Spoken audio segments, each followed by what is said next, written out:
చేస్తున్నాం. ఇన్ని చేసినా కూడా కాంగ్రెస్ పార్టీ గ్రౌండ్ లెవెల్లో తగినంత ఫీడ్బ్యాక్ను పొందలేకపోతుంది. ఎక్కడ లోపం జరుగుతుందంటారు?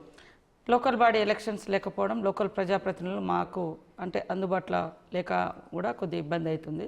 లోకల్గా ఎలక్షన్స్ జరిగి ఉంటే కొంత మనం ఇచ్చే ప్రతి స్కీమ్ను బాధ్యతగా గ్రామ పంచాయతీ లెవెల్ నుంచి జిల్లా స్థాయి వరకు ప్రచారం చేయడానికి కానీ పబ్లిక్లోకి వెళ్ళడానికి కానీ అవకాశం ఉంది. ఇప్పుడు చూస్తే 1.5 ఇయర్గా ఎమ్మెల్యేస్, మంత్రులు, ఎంపీలు తప్ప వేరే వ్యవస్థ లేదు. దాంతో కూడా అనుకున్న స్థాయిలో పబ్లిక్లోకి ఇవన్నీ పోలేకపోతున్నాయి నా అబ్జర్వేషన్.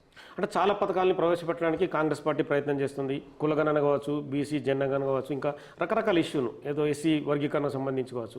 అయినా కూడా ప్రతి చోటు నుంచి ఏదో ఒక విమర్శ, అది కూడా కాంగ్రెస్ పార్టీ మీద రుద్దడం, కాంగ్రెస్ పార్టీ దానికి ఆన్సర్ చెప్పలేక సతమతమడం. వాస్తవానికి 30 సంవత్సరాల తర్వాత ఎస్సీ వర్గీకరణ జరిగింది, 30 సంవత్సరాల ఉద్యమం తర్వాత. అయినా కూడా వాళ్ళ ఎజెండా వేరే ఎజెండాలు ఉన్నాయి కాబట్టి వాళ్ళకు నచ్చుతలేదు. వర్గీకరణ అయింది అయినా కూడా వాళ్ళు కావాలని, ఎందుకంటే వాళ్ళ పర్సనల్ ఎజెండాలు ఇంకా రాజకీయ ఎజెండాలు వేరే ఉన్నాయి వాళ్ళవి. అదేవిధంగా కులగణన 90 సంవత్సరాల తర్వాత చేయడం జరిగింది. అలా తప్పులు అంటారు, ఏ తప్పు మాత్రం బయట పెడతలేరు.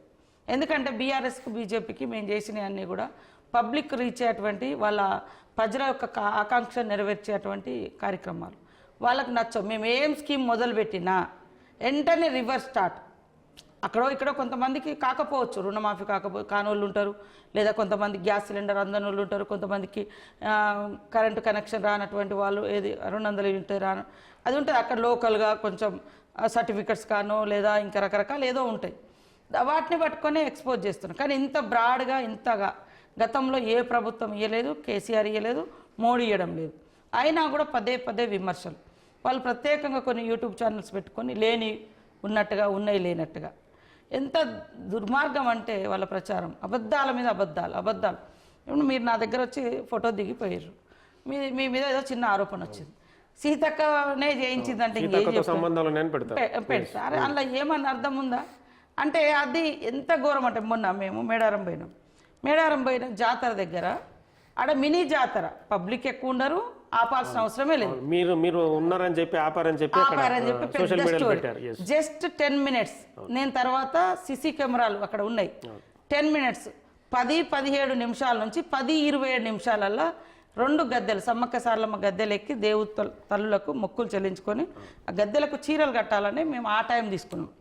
జస్ట్ అంతే.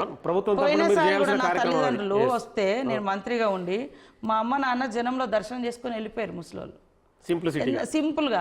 మొన్న ఏంటంటే నేను సరే కొంచెం ఫ్లెక్సిబిలిటీ ఉంది, టైం ఉంది, ఆడ జనం లేరు.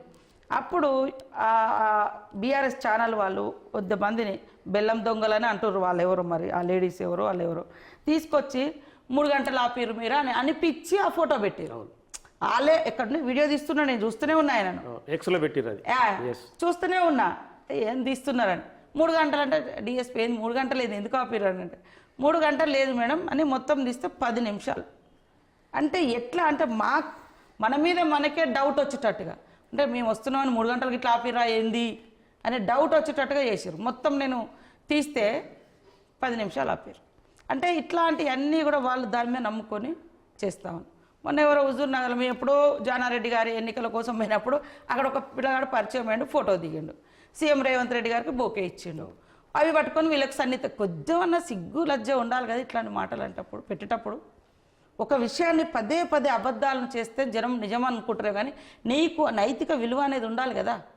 నీకు పెట్టేటప్పుడు అనేటప్పుడు నైతిక విలువ అనేది ఒకటి ఉంటుంది. నేను ఇందాక ఇంటర్వ్యూలలో అనేక సార్లు చెప్తున్నా, మనం నిజంగా ఏంటిది అనేది కూడా మనల్ని మనం ఎనలైజ్ చేసుకోవాలి కదా. అట్లా మేము ఏ స్కీమ్ చేసినా, ఇవాళ రైతుల రుణమాఫీ 21,000 కోట్లు చేసినాం, ఇంకా కొన్ని ఉన్నాయి, దాంట్లో రకరకాలుగా ఉన్నాయి. ఒకటి 2 లక్షల పైన ఉన్న వాళ్ళది కాకపోవచ్చు, లేదా రేషన్ కార్డు అనేది ఒకటి సమస్య ఉండొచ్చు, లేదా 2014 నుంచి 18 వరకు రెన్యువల్ కాక గత ప్రభుత్వం చెల్లించకపోవడం మూలంగా కూడా చాలామంది ఆగిన వాళ్ళు ఉన్నారు. ఇంకా కొంతమంది జెన్యూన్గా ఉన్నాయి, అవి కూడా గవర్నమెంట్ ఎప్పుడైనా ఒకసారి మళ్ళీ రివ్యూ చేసుకోవాల్సినటువంటి అవసరం ఉంది. అదేవిధంగా ఎట్లా ఏది ఇచ్చినా బోనస్ ఇస్తే ఇవాళ రైతులు చరిత్రలో ఎంత అంటే అద్భుతంగా లాస్ట్ మనం పంటలు పండించినాం, అయినా కన్నీళ్ళు పెడుతున్నారు, ఆత్మహత్యలు చేసుకుని. ఓకే, రకరకాల కారణాలు ఉండొచ్చు, రకరకాలు ఉండొచ్చు. బోనస్ ఇస్తున్నాం, రైతులకు రుణమాఫీ చేసినాం, మళ్ళీ రైతు భరోసా ఇస్తున్నాం, ఇవన్నీ చేసినాక వర్షాలు కూడా మంచిగానే పడ్డాయి. అయినా కూడా కాంగ్రెస్ ఇట్లా చేసింది అట్లా చేసింది అనడం, కన్నీళ్ళు గారుతున్నారు వాళ్ళు. వాళ్ళకి ఏంటంటే పదవులు పోయినాయి అని అటువంటి అక్కస్తోటి ఏది పడితే అది స్ప్రెడ్ చేస్తున్నారు. సోషల్ మీడియా వార్లో కాంగ్రెస్ పార్టీ డౌన్ఫాల్లో ఉందనేది వాస్తవం. సో మీ ప్రభుత్వం కూడా సంవత్సరాలు పూర్తి చేసింది, రకరకాల పథకాలను ప్రజలకు అందించడానికి ప్రయత్నాలు చేస్తుంది.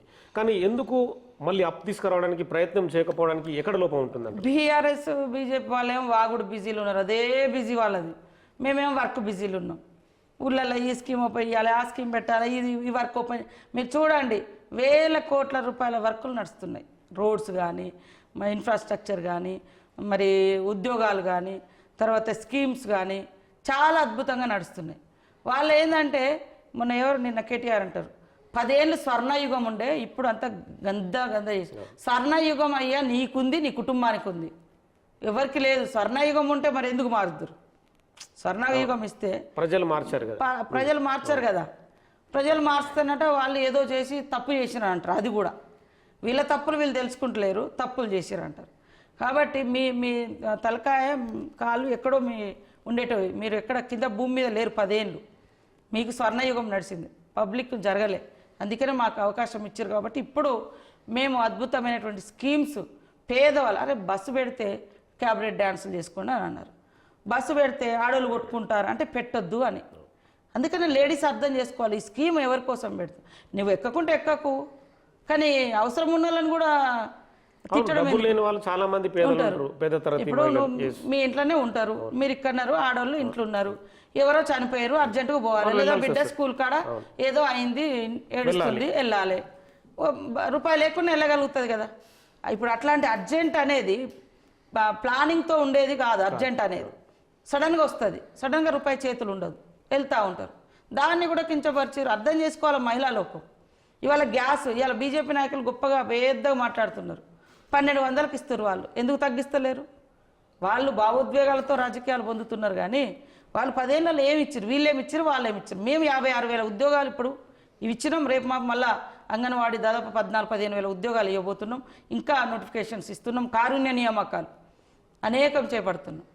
అది కాకపోతే మేమేమో వర్క్ బిజీలో పరిగెడతాను, వాళ్ళేమో కూర్చొని నెగిటివ్ స్ప్రెడ్ చేసే బిజీలో ఉన్నారు. అనుభవించే ప్రజలు ఆలోచించాలి. ఎస్, నీ ఇంటికి గ్యాస్ వచ్చిందా, నువ్వు బస్సు ఎక్కుతున్నావా, నీ ఇంట్లో రైతు భరోసా తీసుకున్నావా, లేదా నీకు బోనస్ వచ్చిందా లేదా ధాన్యానికి, గతంలో ఇవి ఉండేనా అని ఒక్కసారి ఆలోచించాలి.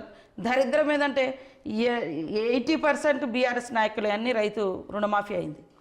వాళ్ళే మళ్ళీ నెగిటివ్ స్ప్రెడ్ చేస్తున్నారు, వాళ్ళే అనుభవిస్తున్నారు, వాళ్ళే తిడుతున్నారు. వాళ్ళే పదవులు అనుభవించారు కాబట్టి స్వర్ణయుగం అని అంటారు. మహిళల కోసమని ఆమె మాట్లాడుతుంది. వాళ్ళు ఈ రాష్ట్రంలో మహిళలు అంటే ఒక కేసీఆర్ బిడ్డ అన్నట్టే చూపించారు, కేటీఆర్ చెల్లి అన్నట్టే చూపించారు. వాళ్ళు తప్ప ఇంకెవరు చేయొద్దు. చేస్తే మాలాగా మమ్మల్ని తిట్టినట్టుగా రకరకాలుగా సోషల్ మీడియాలో కించపరచడం, లేని అంటగట్టడం, ఇట్లాంటివి. అంటే మాలాంటి కింది వర్గాల బిడ్డలు ఎవరు ముందుకు రావద్దు, వస్తే వాళ్ళ బిడ్డలు, వాళ్ళ చెల్లెలు, వాళ్ళ అక్కలే రావాలి అనే దాంతో కూడా ప్రత్యేకంగా టార్గెట్ చేసి మమ్మల్ని రకరకాల హింస పెట్టారు, మానసికంగా కూడా. అందుకని మేము ఎంత స్ట్రాంగ్ అయినా అలాంటి అబద్ధాలకు ఒక్కొక్కసారి కన్నీళ్ళు కార్చుకోవాల్సినటువంటి పరిస్థితి. దాంతో నాశనం కాక తప్పదు వాళ్ళు. ఎందుకంటే తప్పు ఉంటే మేము బలవుతాం, తప్పు లేనప్పుడు అన్నోడు ప్రకృతి అనేది ఉంటుంది, ఏమో ఖచ్చితంగా శిక్షిస్తుంది అట్లాంటి.